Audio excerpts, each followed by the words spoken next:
The road to Richmond begins as the Union Army departs the capital. 35,000 men march south, expecting a swift and decisive end to the conflict.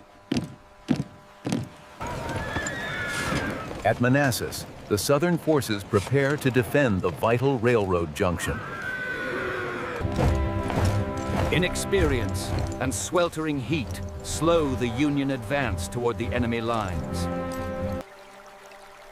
A small stream known as Bull Run becomes the first major line of defense. Political pressure and public outcry demand a direct strike at the Southern capital.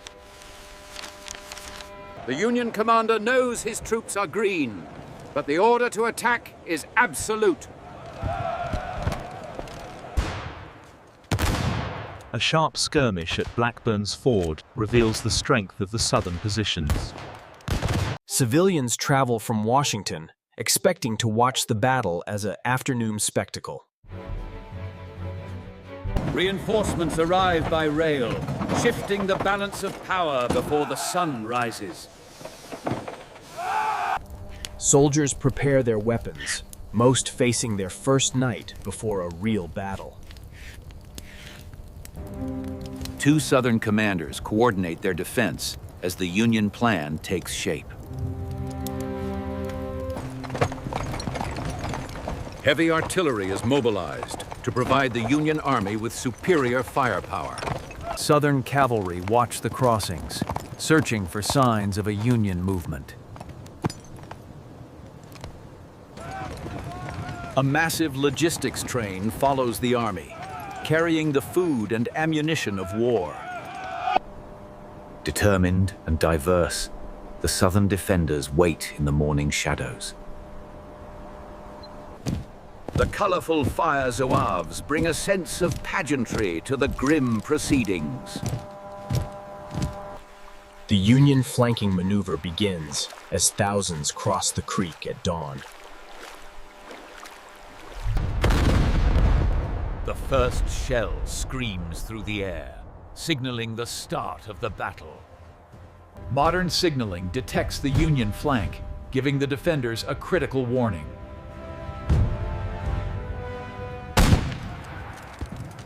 A small Southern force holds Matthews Hill to buy time for reinforcements.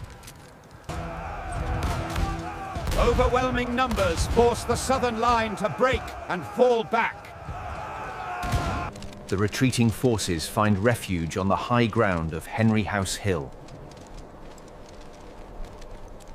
One brigade stands like a stone wall, anchoring the entire Southern defense. Federal batteries are brought forward to blast the Southern line at close range. The civilian home becomes the epicenter of a thunderous artillery duel.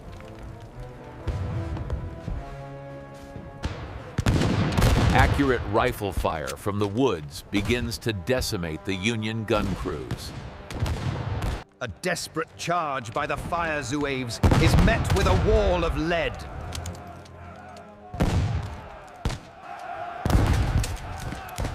In a fierce countercharge, Southern infantry seize the Union artillery. The guns change hands multiple times as the struggle for the hill intensifies. Fresh reinforcements arrive at the decisive moment, straight from the railroad. A massive flanking attack from Chin Ridge threatens to shatter the Union line. Exhaustion and fear take hold as the Union formation begins to collapse. The retreat becomes a bottleneck as thousands scramble to cross the Bull Run. A blocked bridge turns a retreat into a panic-stricken rout. Soldiers and civilians flee together in what becomes known as the Great Skedaddle. Victory belongs to the South, though the cost of the day is high.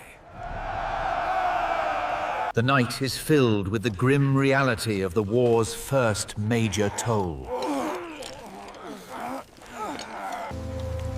The defeated army returns to the capital, soaked in rain and shame. In Richmond, the news of victory brings hope, but the road ahead is long.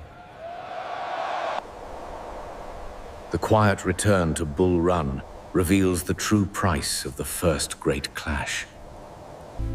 The Union counts its losses, realizing this will not be a 90-day war. Even in victory, the South mourns the thousands who will never return home. Leadership changes as the North prepares for a long and grueling struggle. Both sides dig in, bracing for a conflict that will last 4 more years. Subscribe and comment the next battle you want featured.